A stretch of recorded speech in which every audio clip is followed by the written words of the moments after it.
సంతోషంగా ఉన్నారా అందరూ? ఓకే. వెంకటేష్ గారు సంతోషంగా లేరా? ఓకే. కొద్దిసేపు కొరకు మొబైల్ అంటే పక్కకు పెడదామా? ఒకవేళ మిమ్మల్ని మొబైల్ కష్టపెడుతుంటే అది నాకు ఇచ్చేయండి. నేను బొమ్మకి తీసుకెళ్ళనులే, ఇక్కడే మళ్ళీ ఇచ్చి వెళ్తాను మీకు. ఓకే. మొబైల్ కేవలం ఒకవేళ అయితే మీ దగ్గర ఉంటే అది అల్లరి చేయకుండా, మిమ్మల్ని బయటికి నడిపించకుండా దాన్ని సైలెంట్లో పెట్టండి, లేకుండా స్విచ్ ఆఫ్ చేసేయండి. ఓకే. చాలా సంతోషం.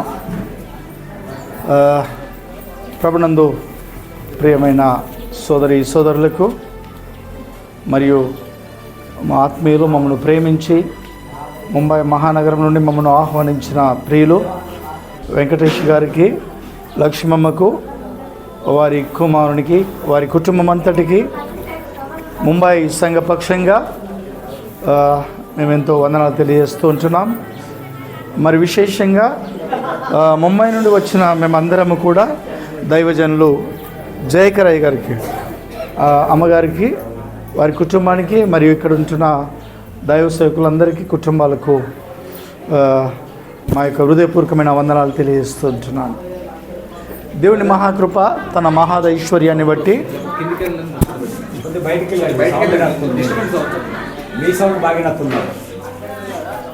మీరు మాట్లాడండి, తప్పనట్లేదు కానీ కొంచెం అట్లా వెళ్ళండి, ఎందుకంటే ఇక్కడ ఉన్న వాళ్ళకి ఆ అమ్మలను కూడా చెప్పండి. అమ్మా తల్లులు మీరు లోపల కూర్చోండి, లేకపోతే కాంపౌండ్కి బయట వెళ్ళండి. రైట్, అదంతే ఉంటుందిలే సందడి, ఈ పండుగ సందడి అన్నట్టు ఇది. ఓకే. ప్రభుకు స్తోత్రం. ఒక వ్యక్తి ఇల్లు కట్టుకుంటున్నాడు అని అంటే, ఒక వ్యక్తి క్రొత్త గృహాన్ని తీసుకున్నాడంటే దాని అర్థం ఏంటంటే పాతది సరిగా లేదు. అవును కదా? పాతది సరిగా లేదు, అది ఉండే యోగ్యమైనదిగా లేదు, లేక అది బహు చిన్నగా ఉంది. కుటుంబం పెరుగుతుంటే పెద్ద ఇల్లు కావాలని ప్రతి ఒక్కరికి ఇష్టం ఉంటుంది. అవును కదమ్మా? మరియు అంతేకాకుండా ఆ ఇల్లు ఒకవేళ శిథిలమైపోయి అంటే అది పనికి రాకుండా లేదా పడిపోయిన స్థితిలో ఉంటూ ఉండగా ఇక మంచి ఇల్లు కావాలి అని కోరుకొని ఆ స్థలంలో చక్కని ఇల్లును కట్టుకుంటూ ఉంటాం. అంటే గతముది సరిగా లేని కారణంగా మంచి ఒక సరి అయినది చక్కని గృహాన్ని మనము ఆశిస్తూ ఉంటాం. అవును కదా? మన దేవుడు కూడా మన పాత గృహం అంటేది మన పాత గృహం ఏదంటే ఇదివరకు లోకానుసారంగా మనం ఉంటిమే. అవును కదా? లోకానుసారమైన జీవితాన్ని కలిగి ఆ లోకానుసారమైన ఈ ఇల్లు అది పనికిరానిదిగా ఉంటున్నప్పుడు దేవుడు కోరేది ఏంటంటే మంచి గృహాల్లో నివసించాలని. మనం ఏ రీతిగా చక్కని గృహాల్లో ఉండాలని ఆశిస్తామో మన దేవుడు కూడా ఎప్పుడు మంచి గృహాల్లో ఉండాలని, అనగా ఆయనకిష్టమైన గృహాల్లో ఉండాలని దేవుడు ఇష్టపడుతూ ఉంటాడు. దేవుడు కోరిన కోరిక అది. అందుకే ఆ దేవాది దేవుడు పరలోకాన్ని విడిచి ఈ క్రిస్మస్ శుభ సందర్భంలో మనం అందరం కూడా ఆనందిస్తున్నాము. క్రిస్మస్ ఆడంబరాలు లేదా క్రిస్మస్ ఆనందాన్ని అనుభవిస్తూ ఉన్నాం. ఈ క్రిస్మస్ ఆనందాన్ని అనుభవిస్తున్నాము. కారణం ఏంటంటే క్రీస్తు ప్రభుల వారు మన కొరకు ఒకరోజు పుట్టాడని, ఈ పుట్టిన క్రీస్తు మనము చేసిన మన పాత అలవాట్లన్నీ కూడా విడిచిపెట్టి ఒక నూతన స్వభావంతో మంచి గృహాన్ని కలిగి జీవించాలని, మనతో కూడా ఆయన ఉండాలని ఆశపడుతూ ఈ గృహాన్ని చక్కగా సిద్ధపరచడానికి దేవుడు ఇష్టపడుతూ ఉన్నాడు. ఇప్పుడు ఈ గృహము, ఈ ఇల్లు దేవుడు ఏమంటాడంటే, ఇల్లు కట్టడానికి కొన్నిసార్లు మనము ఎంతో డబ్బును కావాలని కోరి సిద్ధపరచుకుంటాం. కానీ డబ్బు ఉండడం చేత ఇల్లు కట్టడానికి సరిపోతుందా అంటే వాక్యం ఆ రీతిగా సెలవు ఇవ్వట్లేదు. వాక్యం ఏం చెప్తుందంటే మనము పరిశుద్ధ గ్రంథం సామెతల గ్రంథం 24వ అధ్యాయం 3వ వచనాన్ని ఒకసారి చదువుకుందాం. సామెతల గ్రంథం జ్ఞానము వలన ఇల్లు కట్టబడును, వివేచన వలన అది స్థిరపరచబడును. చాలు. ఇల్లు కట్టడానికి మనం ఎంత డబ్బున్నా ఆ డబ్బు సరిపోయేది కాదు. లేకపోతే ఈ లోకరీతిగా ఎంత బలమున్నా ఆ బలము సరిపోయేది కాదు. లేక మనకు ఎంత కండబలమున్నా కట్టడానికి అది ఉపయోగపడేది కాదు. కానీ ఇల్లు కట్టాలంటే కావలసింది ఏంటంటే జ్ఞానం కావాలంట. ఏం కావాలమ్మా? జ్ఞానం కావాలి. జ్ఞానము లేకుండా ఒక ఇల్లు కట్టడానికి మనము ఎంత ప్రయాసపడ్డా జ్ఞానము లేకుండా ఇల్లు కట్టలేము. అవునా కదా? ఇప్పుడు ఇంత చక్కగా ఇది అమర్చుకోవాలంటే, ఇది ఇక్కడ ఉండాలంటే కట్టేవారికి, కట్టించేవారికి కొద్దిగా జ్ఞానం అవసరం. ఇది ఇక్కడ ఉంటే మాకు బాగుంటుంది అని మనం అనుకుంటాం. లేకపోతే మనము బెడ్రూమ్లు, ఇప్పుడు ఇక్కడ ఒక బెడ్రూమ్ అక్కడ ఒక బెడ్రూమ్ ఉంటే బాగుంటుంది అని దేని వలన మనం అనుకుంటాం? జ్ఞానం కావాలి దీనికి. ఏదో ఎక్కడ పడితే అక్కడ మనం కట్టుకుంటామా? ఇప్పుడు ఇక్కడ హాల్ పెట్టుకొని కాంపౌండ్ బయట బెడ్రూమ్ పెట్టుకుంటామా? లేదు. ఇక్కడే ఉండాలి, అన్నీ ఇక్కడే కలిసి ఉండాలి అని ఆలోచన కావాలి అని అంటే దానికి జ్ఞానం అవసరం. ఇప్పుడు ఏది ఈ జ్ఞానము అని మనం చూస్తే పరిశుద్ధ గ్రంథం అంటుంది, కొలస్సీలకు రాసిన పత్రిక ఒకవేళ మనం చదివితే, తీయకండి, నాకు అయ్యగారు ఇచ్చిన సమయంలోనే నేను ముగిస్తాను. అయ్యగారు చెప్పారు నాకు సాయంకాలం 6 గంటల వరకు చెప్పమని చెప్పారు. నేను అంతకు ముందే ముగిస్తాను, పర్లేదు, భయపడకండి. అయితే దేవుని సన్నిధిలో వాక్యం ఏమని సెలవిస్తుందంటే, కొలస్సీలకు రాసిన పత్రికలు అంటాడు, సర్వ జ్ఞాన సంపదలు ఆయన యందు గుప్తములై ఉన్నవి అంటాడు. ఏమంట? సర్వజ్ఞాన సంపదలు. సర్వజ్ఞాన సంపదలు అంటే కేవలం ఈ బెడ్రూమ్ కొరకు ఒకటి, లేకపోతే బయట కాంపౌండ్ కొరకు ఒకటి అన్నట్టు కాదు. సర్వము ఈ లోకములో ఒక మనిషి జీవించవలసిన విధానానికి కావలసిన జ్ఞానమంతయు కూడా ఆయనలో గుప్తములై ఉంటున్నవి కనుక ఆ జ్ఞానం మనకు అవసరం అంట. ఏ జ్ఞానం మనకు అవసరము? దేవాది దేవుడిచ్చు జ్ఞానం మనకు అవసరం. మనుషులు పొందుకునే ఈ జ్ఞానముతో మనం కేవలం కొంచెం మట్టుకే మనము జీవించగలుగుతాం, కొంచెం మట్టుకే మనం ఆలోచించగలుగుతాం, కొంచెం మట్టుకే మనము యోచన చేసి మనం కొనసాగలుగుతాం. కానీ దేవుని సన్నిధిలో ఉంటున్న ఆ దైవ జ్ఞానాన్ని మనం కలిగి జీవిస్తే ఆ జ్ఞానము సర్వ సంపదలు కలిగిన జ్ఞానము గనుక ఆ జ్ఞానవంతుడైంటున్న యేసయ్యను కలిగి యేసయ్య వలన మనము మన ఇల్లును కట్టుకోగలుగుతాము అని చూస్తున్నాం. యేసయ్య మన జీవితంలో కలిగి ఉంటే దేవుని సన్నిధిలో ఈ ఇంటిని, దేవుని ప్రియమైన బిడ్డలుగా ఉంటున్న మనము మన గృహాన్ని కట్టుకోగలుగుతాం. దేవుడు ఒక మాట అంటాడు. ఏమంటాడు తెలుసా? కీర్తన గ్రంథం 127వ కీర్తన మొదటి 2 వచనాలు కానీ మనం చదివితే ఏమంటాడు తెలుసా?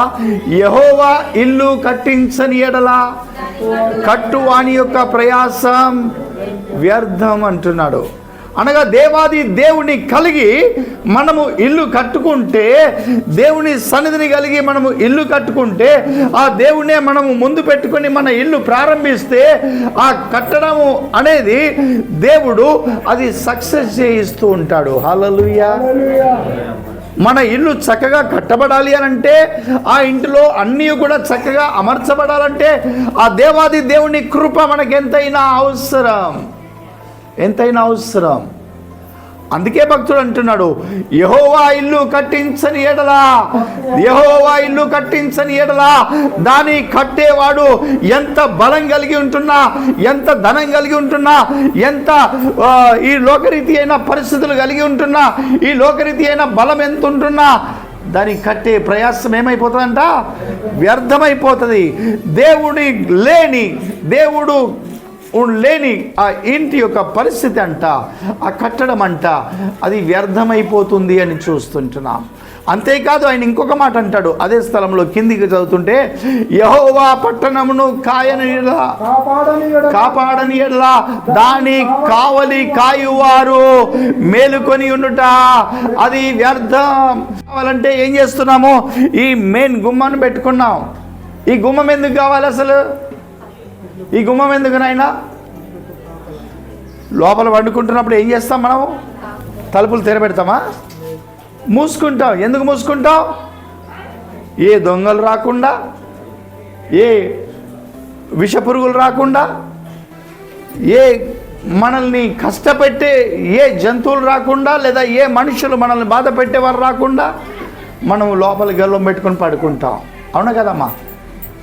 ఇప్పుడు ఇంకొక మాట చెప్తాను. ఇప్పుడు ఊర్లలో మీరు ఈ గుమ్మాలు పెట్టుకుంటున్నారు. సిటీలలో చూస్తుంటే సిటీలలో ఇంకా ఎక్కువ ప్రాధాన్యత తీసుకుంటారు వాళ్ళు. ఎక్కువ వారికి ఇంకెక్కువ భయం సిటీలో ఉండే వారికి. వాళ్ళు ఏం చేస్తారు తెలుసా? ఇంకొక డోర్ పెట్టుకుంటారు. దాన్ని ఏమంటున్నారు తెలుసా? సేఫ్టీ డోర్ అంటారు. డబల్ డోర్ కాదు. డబల్ డోర్ అంటే ఈ చాలా ఉంటాయి. డబల్ డోర్లు కాదు, సేఫ్టీ డోర్ అంటారు దాన్ని. చదువుకుని మీరు అంతేనమ్మా? సేఫ్టీ డోర్ అంటే అర్థం ఏంటి? అది కాపుదల ఇస్తుందంట. అయితే దేవుని వాక్యం ఏం సెలవిస్తుంది తెలుసా? దేవుని యొక్క కాపుదల మన మీద లేకపోతే, ఆయన కాపుదల కానీ ఆయన హస్తం కానీ మనపై లేకపోతే నువ్వు ఎన్ని డోర్లు పెట్టుకో, ఎన్ని తాళాలు వేసుకో, ఉంటుందా? వాడు ఎక్కడ ఏం తవ్వేసి తీసుకెళ్తాడో తెలియదు మనకు. అవును కదా? సో దేవుని యొక్క వాక్యం అంటుంది ఆయన కాపుదల మనకు అవసరం. ఆయన హస్తం మనపై, మన కుటుంబంపై, మన గృహంపై ఉండడము ఎంతైనా అవసరమై ఉంటుంది. అందుకే అంటున్నాడు జ్ఞానం అంటే ఆ జ్ఞానవంతుడు అంటున్న దేవుని కలిగి మనము ఇల్లు కట్టుకోవాలి, దేవుని కలిగి ఇల్లు కట్టుకోవాలి అని చూస్తుంటున్నాం. ఈ ఇల్లు కట్టుకోవడానికి అసలు ఎవరిచ్చారు మనకు అధికారము? ఎవరు చెప్పారు అని అంటే వాక్యమే సెలవిస్తుంది.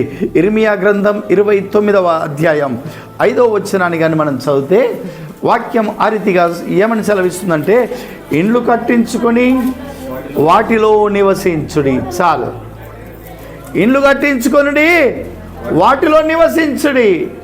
ఇల్లు అవసరం. ప్రతి కుటుంబానికి ఇల్లు అనేది అవసరం.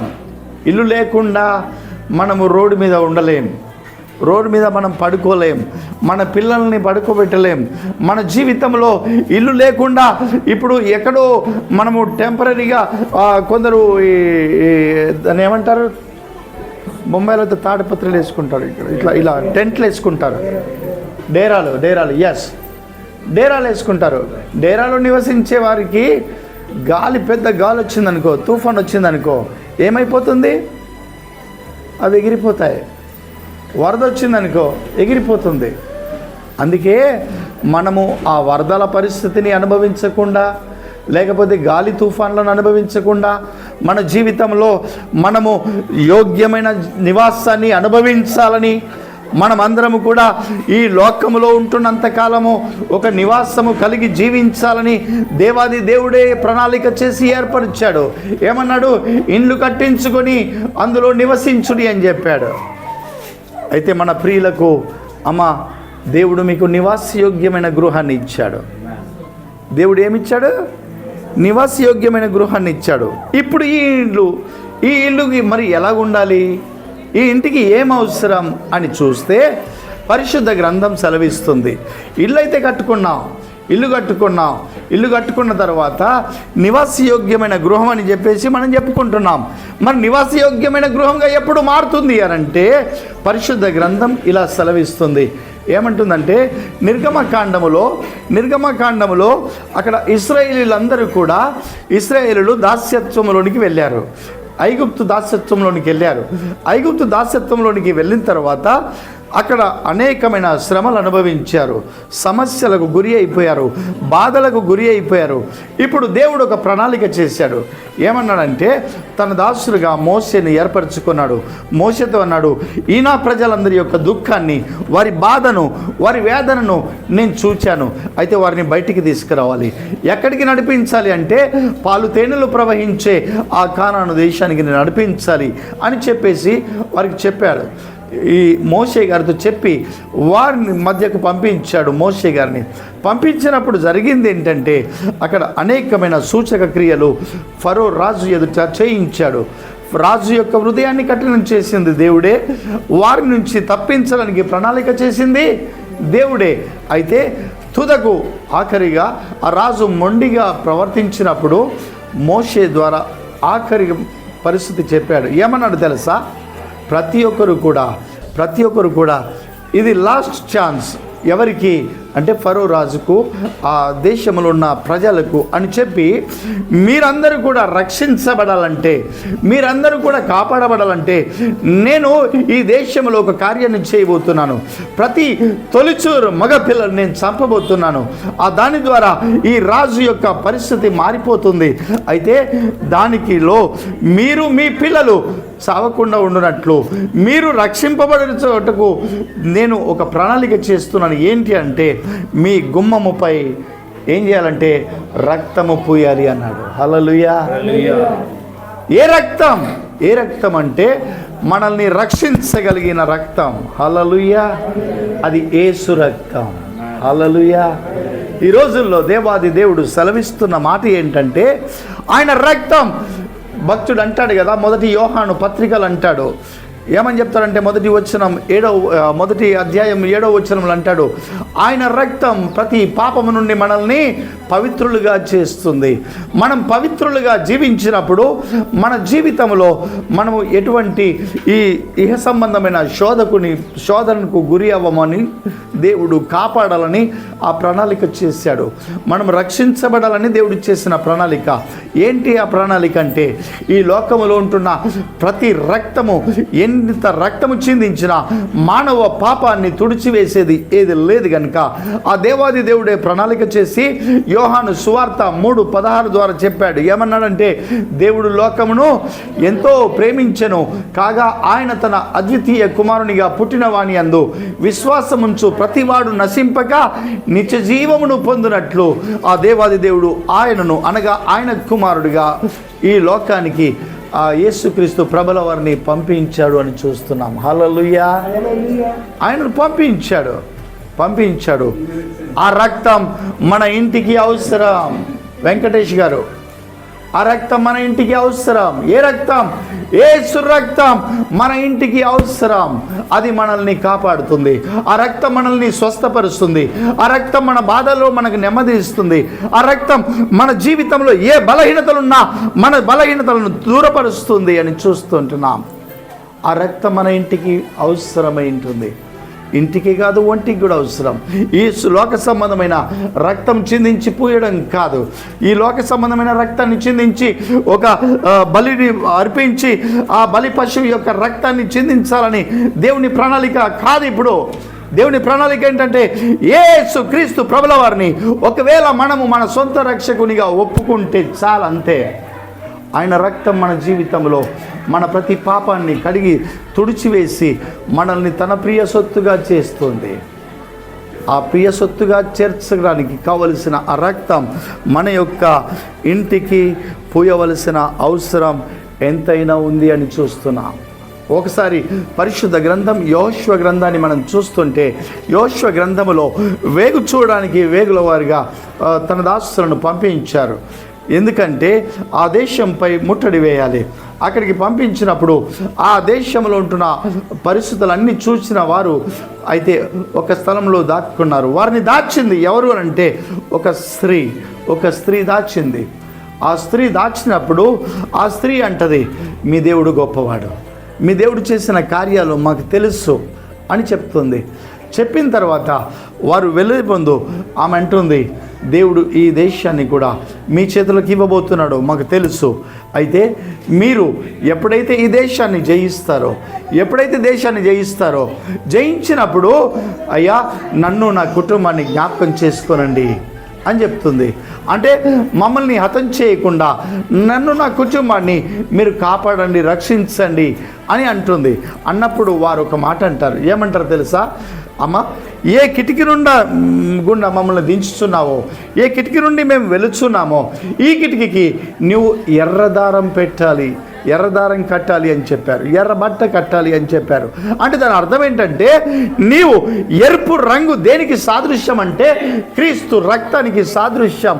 ఆ రక్తం మేము ఎప్పుడైతే చూస్తామో, ఆ ఎరుపు ఎప్పుడైతే చూస్తామో నీ ఇంటిని కాపాడుతామమ్మా.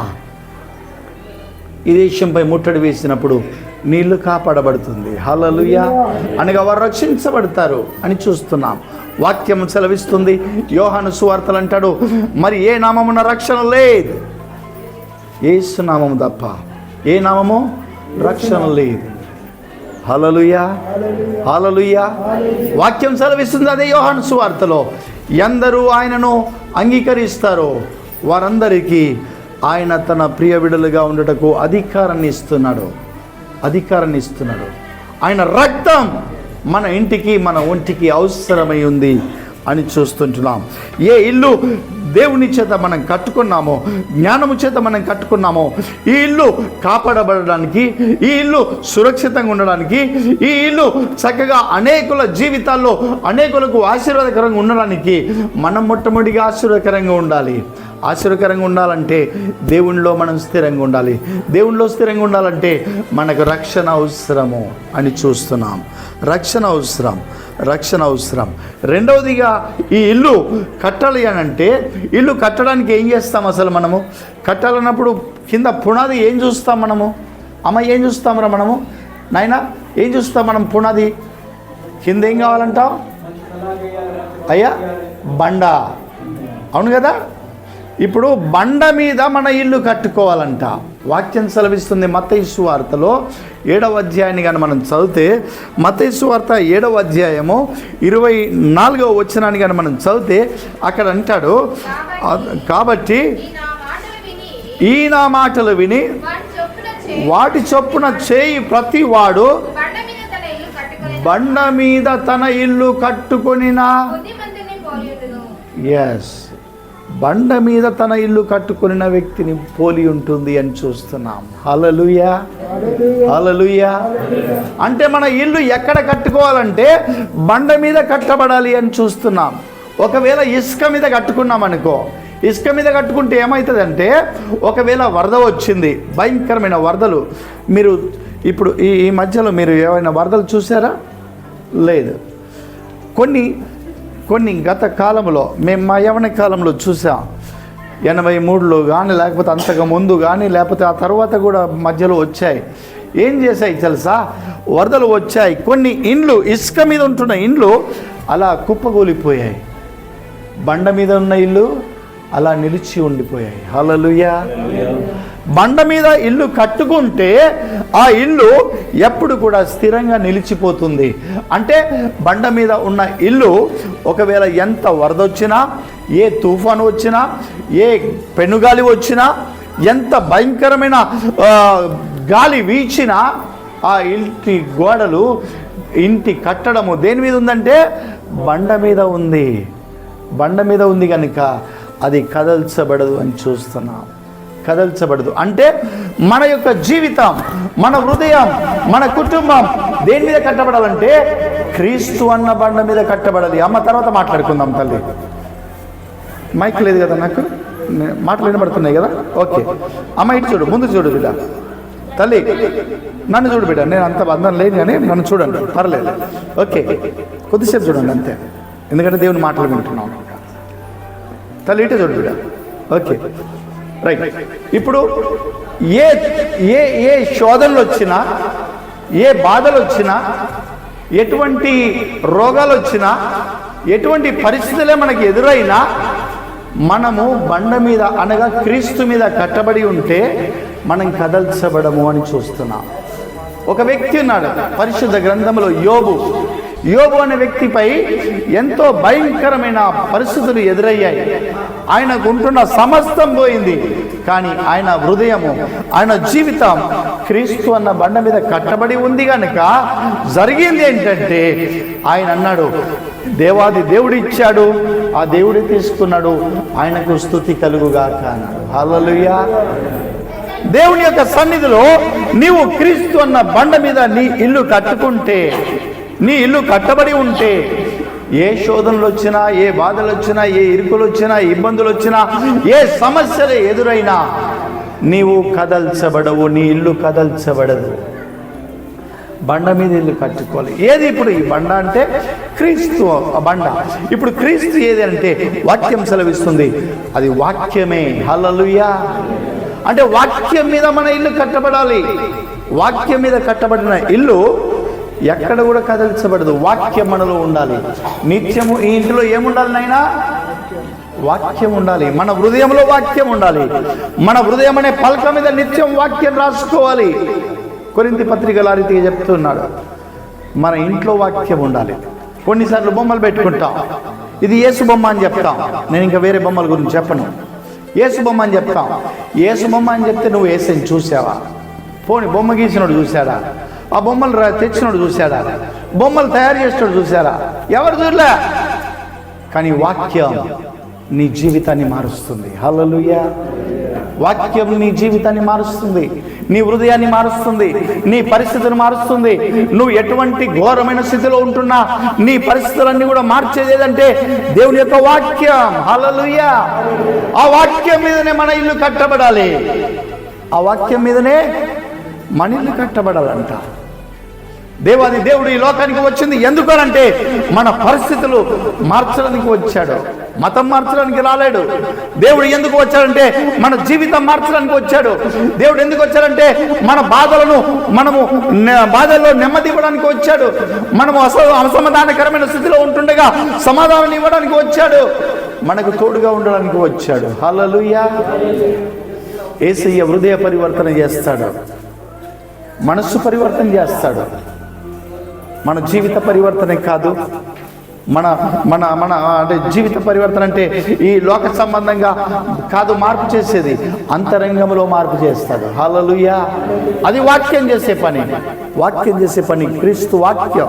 దేవాది దేవుని యొక్క యేసయ్య చేసే ఆ వాక్యము ఎలా ఉండాలి అంటే వాక్యం సెలవిస్తుంది. లూకాసు వార్తలు చదివితే మనము ఎంతగా అంటే లోతుగా తవ్వబడాలంట. లోతుగా తవ్వబడి అక్కడ బండను వేసి మన పునాదిని ఆ బండ మీద కట్టుకొని మనము ముందుకు సాగాలి. హల్లెలూయా.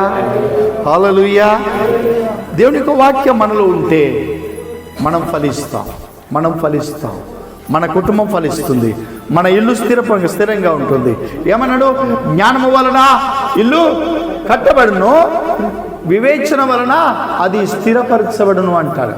అదే కదా, వివేచన వలన స్థిరపరచబడును అంటే అది స్థిరంగా ఉండాలి అంటే వివేచన అంటే అండర్స్టాండింగ్ అంటారు ఇంగ్లీష్లో.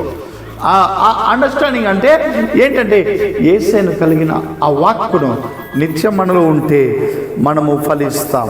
వాక్యంలో ఎప్పుడు మనం చూస్తాం కదా, కొన్నిసార్లు ఎప్పుడు కూడా దేవుని యొక్క వాక్యం మనం ఒకే ఒక వాక్యాన్ని ధ్యానిస్తూ ఉంటాం. రండి బిడ్డ ఇట్లా కూర్చోండి, పాస్గా రండి లోపల. ఏం చూస్తాం తెలుసా? Jesus master.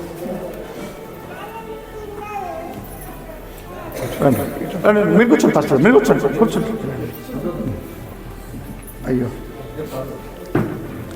Thank you Jesus master. Okay కూర్చోండి. బ్యాగ్లో బైబిల్ ఉందంటే ఇవ్వండి. ఏంటి? ద్వితీయోపదేశకాండం 28వ అధ్యాయం, అవును కదా? అందులో ఉంటున్న మొదటి 15 వచనాలు దేని గురించి చెప్తున్నాయి? ఆశీర్వాదం, దీవెనలు, అవును కదా? అన్ని దీవెనలు చెప్తున్నాయి కదా. ఏమని చెప్తున్నాయంటే నీవు లోపలికి వచ్చినప్పుడు దీవించబడతావు, బయటికి వెళ్ళినప్పుడు దీవించబడతావు. నీవు ఇంట్లో ఉంటున్నప్పుడు దీవించబడతావు, ఇంటి నుండి బయటికి వెళ్తున్నప్పుడు కూడా దీవించబడతావు. నీ కిచెన్లో నువ్వు పిండి పిసుకుతుంటున్నావే, ఆ పిసికే ఆ తొట్టి అది కూడా దీవించబడుతుంది అని చెప్తుంది వాక్యం.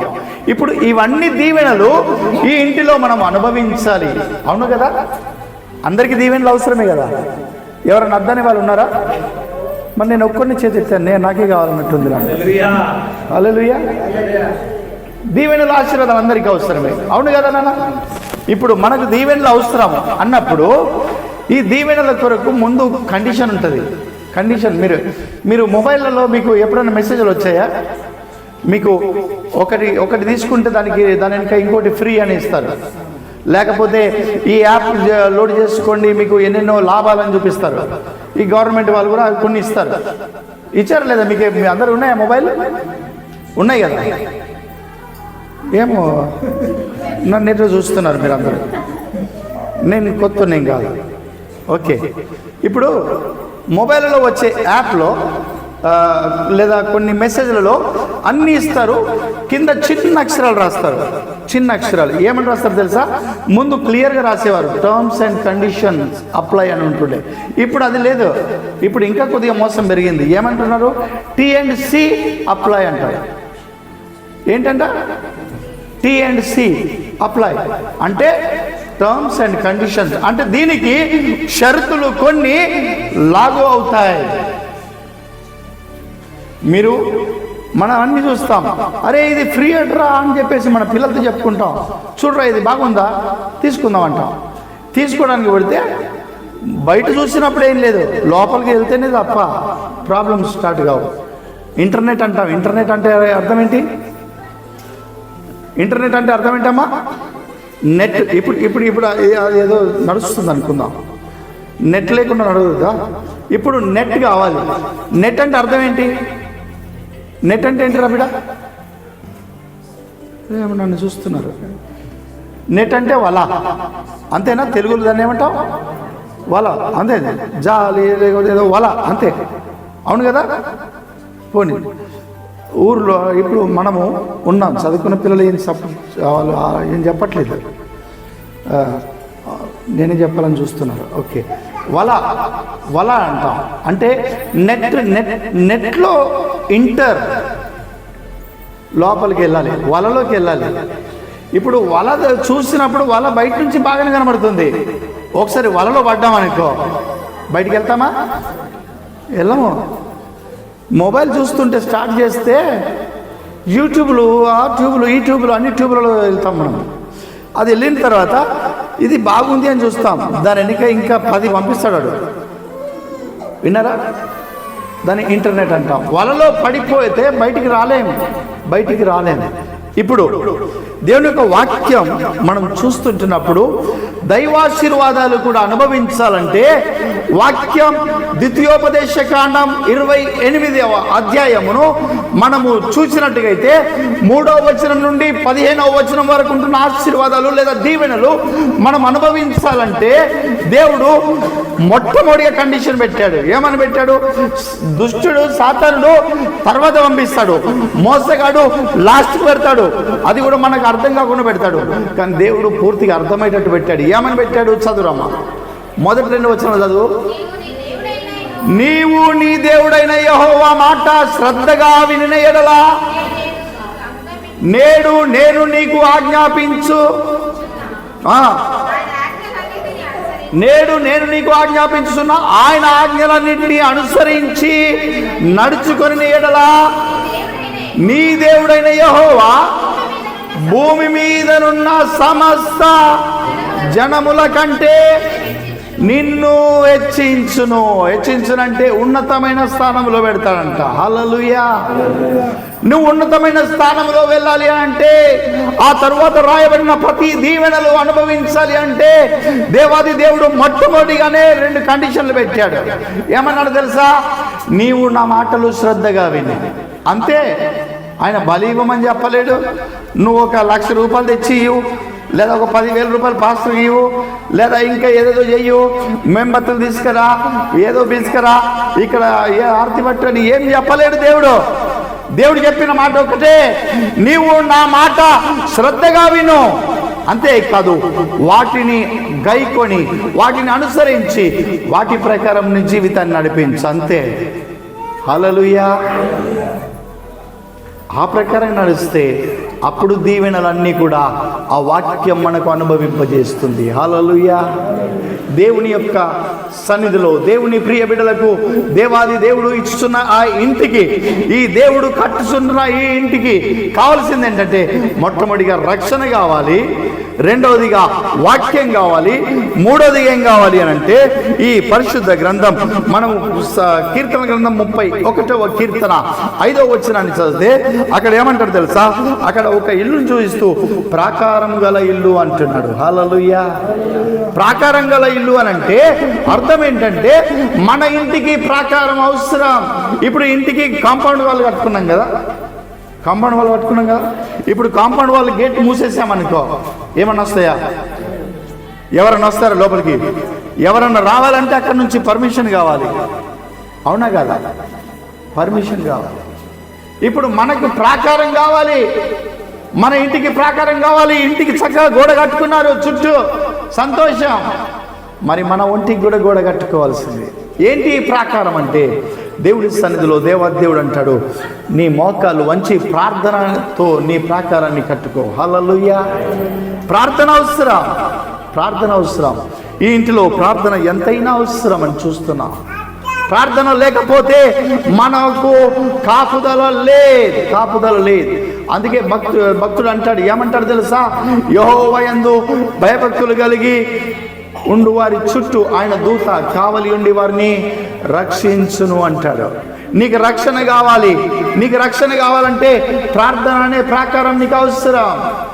నువ్వు ఎక్కడికి వెళ్ళినా ప్రార్థన నిన్ను కాపాడుతుంది, ప్రార్థన నిన్ను రక్షిస్తుంది, ప్రార్థన నీ జీవితంలో నీకు మేలు కలిగిస్తుంది. దేవుని యొక్క వాక్యం నీతో మాట్లాడి నిన్ను ఉన్నతమైన స్థాయికి ఎదిగింపజేస్తాడు.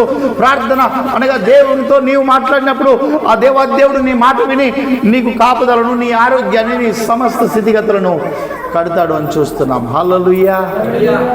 నేను ఆఖరిగా ఇంకొక మాట చెప్పి ముగిస్తాను. వాక్యం ఏమని సెలవిస్తుంది తెలుసా? ఇంటికి కావలసింది ఏంటంటే కీర్తన గ్రంథం 118వ కీర్తన 15వ వచనం చదువుకుందాం. 118:15 వచనం. నీతిమంతుల గుడారములలో రక్షణను గూర్చిన సునాద గీతములు వినబడును. చాలు. ఎవరి గుడారములు అంట? నీతిమంతుల గుడారం. ఎవరు నీతిమంతులు? ఇప్పుడు మనం చూస్తే పరిశుద్ధ గ్రంథం సెలవిస్తుంది యేసుక్రీస్తు ప్రభుల వారు నీతిమంతుడు అని చూస్తున్నాం. ఎందుకంటే భక్తుడు పిలాతు అంటాడు. పిలాతు ఏమంటాడు తెలుసా? ఆయన నీతిమంతుడు అంటాడు. యేసుక్రీస్తు ప్రభుల వారు నీతిమంతుడై ఉంటున్నాడు. దేవాది దేవుడు నీతిని కలిగి ఆ నీతిమంతుడిగా ఆయన ఈ లోకానికి వచ్చి మనలందరినీ తన రక్తము చేత, యోహాను పత్రికలు అంటాడు, మనల్ని తన రక్తము చేత నీతిమంతులుగా తీర్చాడు. హల్లెలూయా. ఆయన నీతిమంతులుగా తీర్చాడు. ఇప్పుడు మనమందరం నీతిమంతులం. ఇప్పుడు దేవుడు మనకు ఈ వాక్యం సెలవిస్తుంది గుడారము. ఈ గుడారం అంటే ఇప్పుడు ఏంటంటే, గుడారం అంటే అర్థం ఏంటంటే ఈ టెంపరరీ హౌసెస్. టెంపరరీ, అవును కదా? అంటే తాత్కాలికమైన నివాసం. ఇప్పుడు ఈ భూమి మీద ఇక్కడ ఉంటున్నాం. ఇప్పుడు ఇక్కడ ఉన్నంత కాలం భూమి మీద ఈ ఇల్లు, ఒకవేళ మనం బ్రతికినంత కాలం ఇది ఎవరిది? ఎవరిదమ్మా? మనదే. ఇప్పుడు వెంకటేష్ గారు ఉన్నారు. ఇల్లు ఎవరిదంటే ఏమని చెప్తాము? వెంకటేశ్వరది, లక్ష్మమ్మది అని చెప్తాం. వాళ్ళు లేరనుకో ఎవరిదని చెప్తాం? వాళ్ళ పిల్లలు ఉన్నారనుకో అంజయ్యది అని చెప్తాం. ఓకే, అంత మట్టుకు ఓకే. ఇప్పుడు పరిస్థితులు ఒకవేళ మారిపోయాయనుకో, లేదు ఇంతకంటే మంచిది తీసుకుంటాం అనుకుంటాం, లేకపోతే మన పరిస్థితులు మారిపోయి దీన్ని తీసేద్దామని చెప్పేసి ఇంకొకరికి ఇచ్చేస్తాం. అప్పుడు మనది ఉంటుందా? ఎవరు తీసుకుంటే వాళ్ళది అవుతుంది. అంటే దీని అర్థం ఏంటంటే ఇది శాశ్వతమైనది కాదు, ఇది పర్మనెంట్ హౌస్ కాదు, ఇది తాత్కాలికమైన తాత్కాలికమైన గృహాలు అని చూస్తున్నాం, ఇంట్లో చూస్తున్నాం. అంటే అందుకే దేవుడు ఏమన్నాడు తెలుసా? ఈ భూమి మీద ఉన్న నివాసాలన్నింటినీ కూడా ఒకే ఒక మాట అన్నాడు, గుడారము అన్నాడు.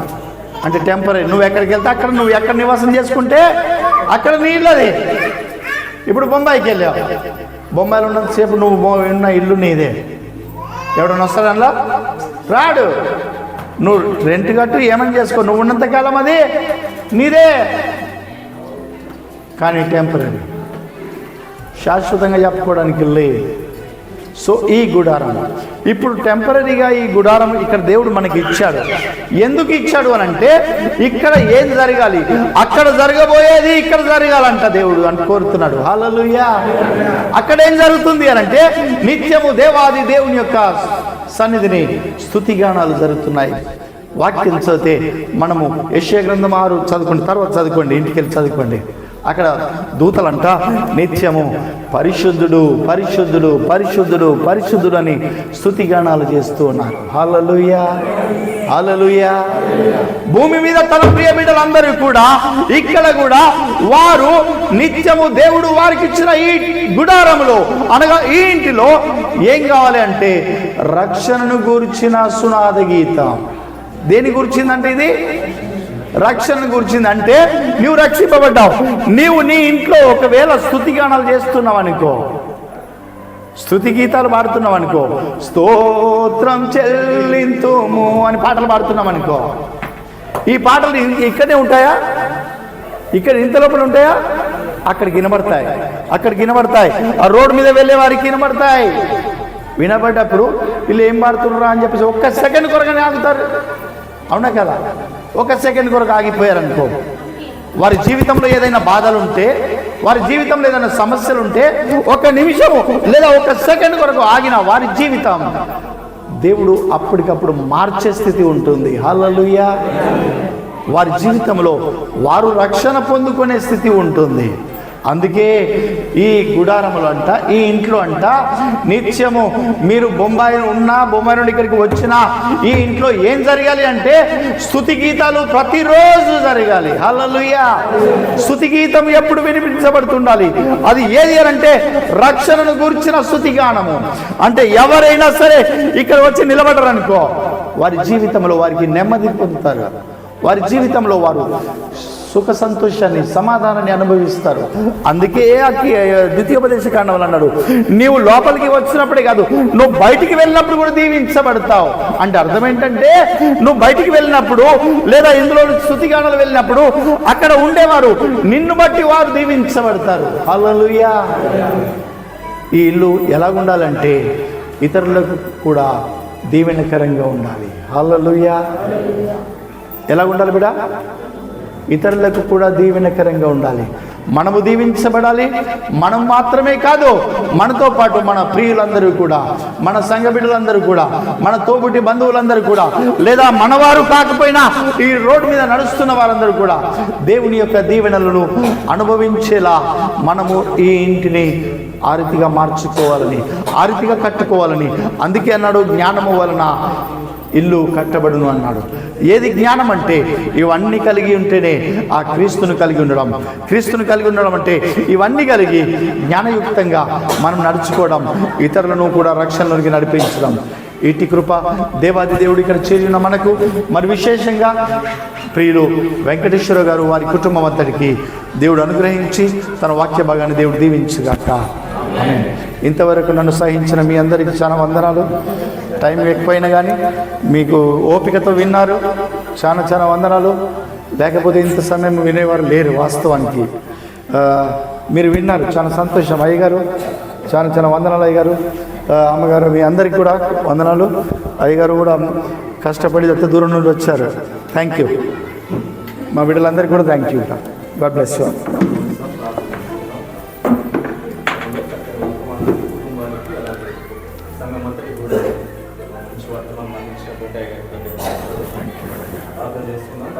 ప్రతి సమయంలో పిల్లలు పరిచయం చేస్తున్నప్పుడు లాజర్ పాస్టర్ ఉన్నారు.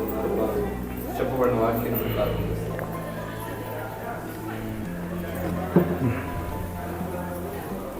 ప్రార్థన చేస్తాము. వెంకటేశ్వర గారు, లక్ష్మమ్మ ప్రార్థన చేస్తాము. మహాపరిశుద్ధుడైన మా దేవానికి వందనాలు.